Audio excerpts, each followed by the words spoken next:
86வது சட்ட திருத்தம் 2002ல கொண்டு வரப்பட்டது. இது எதை பத்தினா கல்வி உரிமைன்னு சொல்லுவாங்க.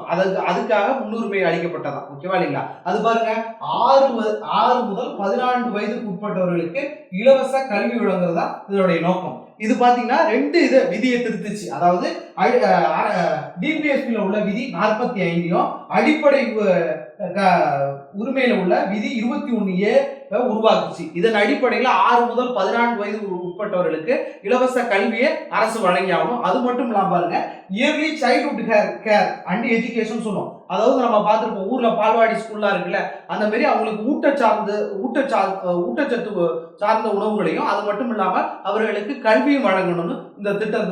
இதன் அடிப்படையில தான் ரைட் டு எஜுகேஷன் ஆக்ட் அப்படின்னு ஒன்று கொண்டு வந்தோம். ஓகேவா? 2009ல கல்வி உரிமை சட்டம் 2009ல கொண்டு வரப்படும். சரி, இதே மாதிரி பல விஷயங்கள் பார்க்க Vision Academy share and subscribe பண்ணுங்க. Thank you students.